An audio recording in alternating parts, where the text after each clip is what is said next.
Carl. A couple of other notes at this presentation here. Remember, B was the one that invited C to come. And actually, B as the bridge also invited A, Andy, to come as well. So if you're going to pick up the check, whose responsibility is it to pick up the check? And the answer is, typically it's B. Now, sometimes your advisor may volunteer to pick up the check, okay? But that's up to the advisor, and it doesn't happen all the time. If you really want to show respect, you should probably even turn them down. You know, no, I've got this one. Because remember, how you treat A has a bearing on how A appears in the eyes of C. Okay? How you treat Andy affects how Carl sees Andy and what Andy has to say. And so that's why, customarily, I would encourage the bridge, the B, to pick up the check. Another thing to remember, as you leave, as you're walking A to the door and excusing A, you have the opportunity then to ask for any feedback. That's when A might turn to you, Andy might turn to you and say, you know, Carl seems really interested in the products, but I think you need to bring him to a group meeting so he can kind of see the bigger picture. He might give you that kind of advice, or he might, as you're walking out, he might say, you know, Carl seems really interested, but you should leave a couple of samples with him to try. Or he might tell you, I think Carl's ready to go. Go ahead and get the application out and tell him you want to work together. And so that kind of advice, that's a time that A can give you some short advice. And it's going to be just short. It's going to be a few sentences. He's just going to give you his read on Carl's reaction.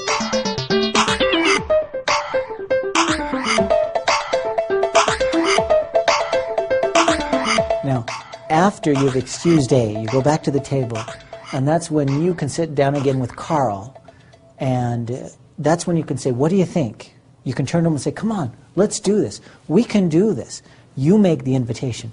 It's not A's responsibility. It's not Andy's responsibility to make the final invitation. That's your responsibility. You're the one that has the relationship. So that's when you can go back to Carl and say, hey, you really ought to try these products. Or these are great products. I love them. I know you'll love them too.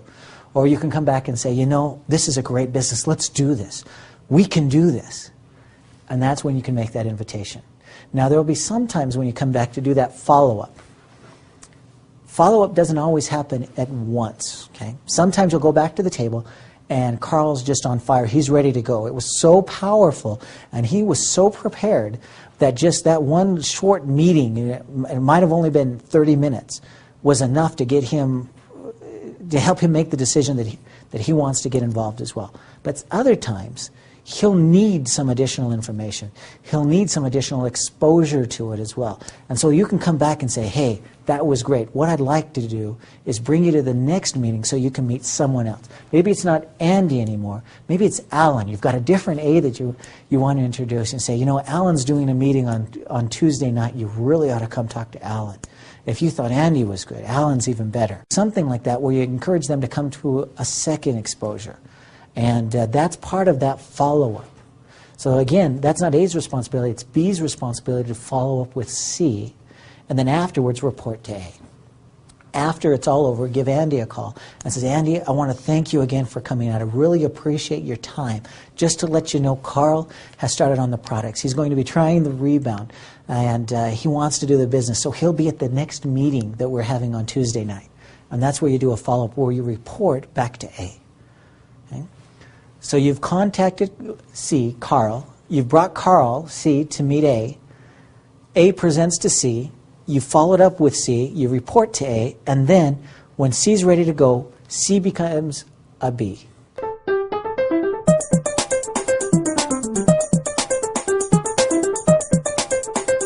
Now, Carl then goes out and he goes through the same training you just did. He watches the CD, he reads the manual, and he's ready. He understands this ABC system. And once he's got this system now, this system of success, all he has to do to be successful, to get started in this business, is to do exactly what you did, and that is to be a B.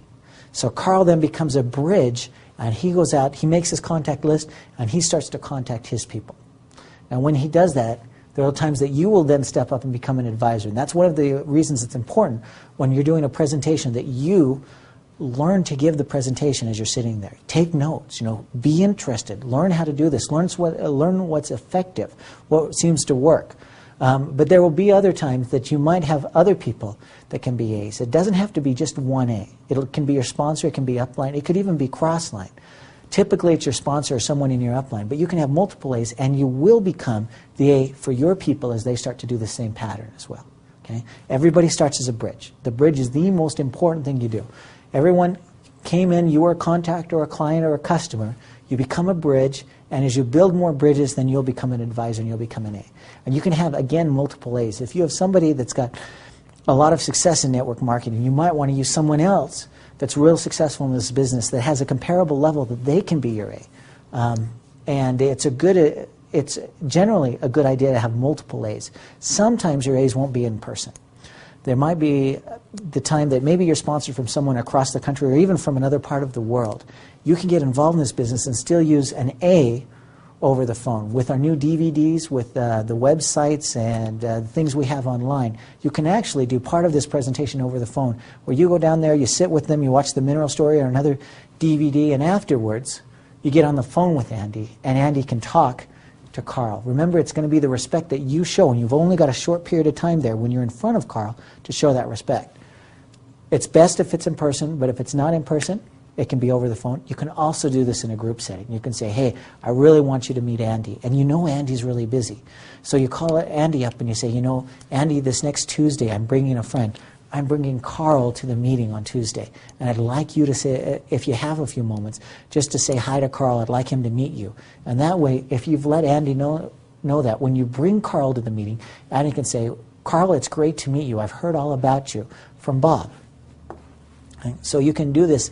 This A can happen one-on-two. It can happen over the telephone. It can happen in a group setting. Sometimes your first A might actually be a tool. It might not even be a person. Hey, I've got a DVD I really want you to see. And that's what we used to do with the Dead Doctors Don't Lie. Hey, I really want you to listen to this tape.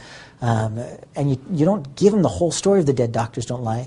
You tee up the Dead Doctors Don't Lie, and then the person wanted to listen to it. So you can use a tool. Tools are good, but people are better.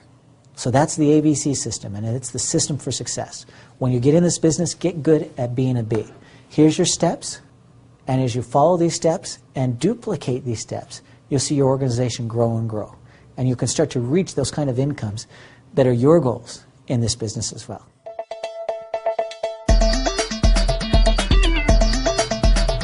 Now that we've explained the ABC pattern, let's show you a few examples of what not to do. These are bad B examples. And in these examples, I will be A, Andy. I'm Bob. I'm Carla.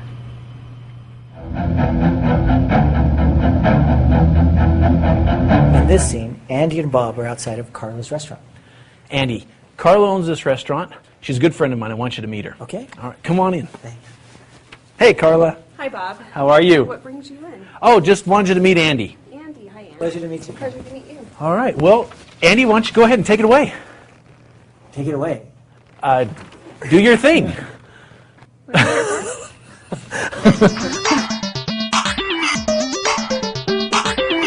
Andy should be alone soon, Carla. Sorry, he's always late. I know people like that. Yeah, he's a good guy. You know, we used to be roommates. You know, he's a bit of a slob, but he's all right. But he should be here. Oh, there he is. Andy, come on in. Have a seat. Speak of the devil. Hello, Bob. Oh, yeah, good to see you, Andy. Hi, Andy. Nice to meet you. I'm Carla. And pleasure to meet you, Carla.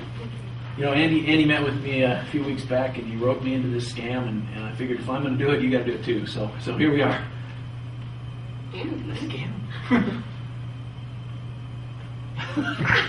I'm out of here.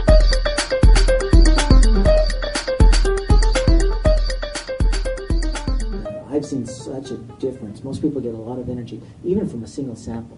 Bob, do you have a sample for it? Samples? I thought you were bringing samples. No samples. Okay. Never mind about the samples. We'll get you a sample. What we'd like to do then is at least leave you with the application to take a look at and the order form. Bob, do you have the application of the order form? I thought you'd have those. Yeah. Okay, Bob, I think we need to talk about what it means to be a bee.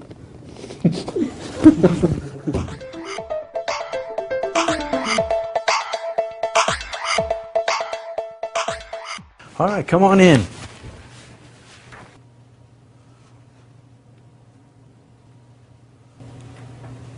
You two are a little scary. I think I'm out of here.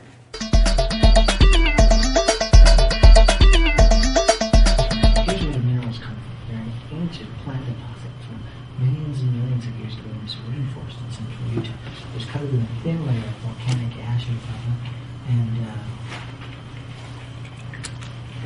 Anyways, they've compacted over time. And they're free from pollution, they're all plant derived, they have incredible benefits. Yeah. Yeah, I'm in a meeting. Oh, sorry. Let me tell you about our products.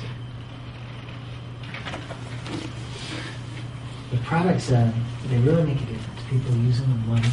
Let me tell you, the first time I started to...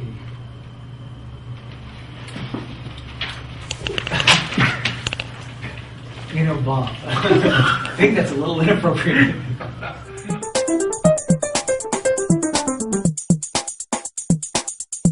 Carla, these products, they're just phenomenal. I can't tell you the energy that people feel, that I feel as I use these products. Look at them. They've got 77 different plant minerals. They've got all of these phenomenal results. We've got world-class athletes that are using these products and seeing phenomenal results. I'm sorry.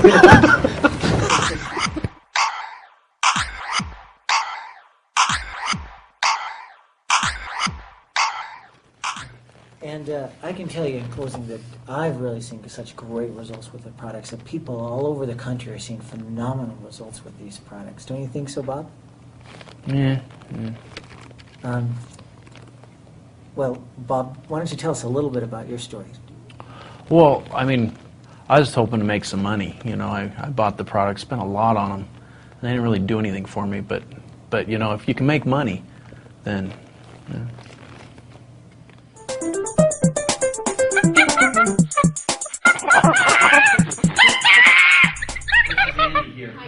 Andy's a good guy. You'll really like him. He's got a lot to say. He's got this presentation for you, and he's gonna tell you all the ins and outs. You know, the first time I heard Andy, I couldn't believe it. I didn't sleep for weeks. I was so excited about it. Yeah, it was great. You're gonna love it.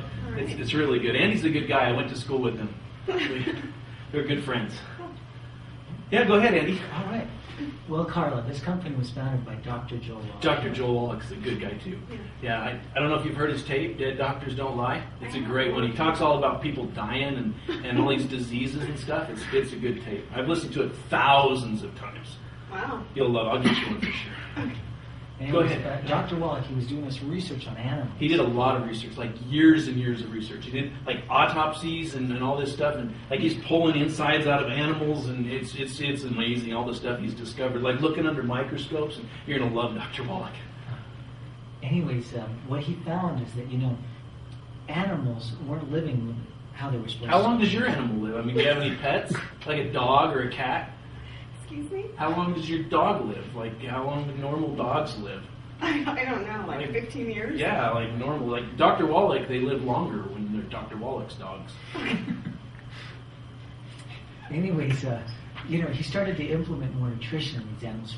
Nutrition's important for dogs. Yeah, and they started. Actually, our dogs live twice as long now as they used to. You ever heard? One of our years is worth like 7 years to a dog. Yeah. Years. How long is your dog? 15 years, you said? So multiply that times 7. And we found that, by doing that, they've actually raised it. There was a time when dogs only lived to be 10 years old. Today, nobody understands how smart he is. I mean, like, there's people saying he's a quack. There's people, it's just none of that. But it's just not true. None of it's true. None of it. And, if I can continue on. Please. This is he's getting to the good part. Yeah. And anyways, this company. How long do you have anyway? I mean, I don't want to take too much. 2 minutes.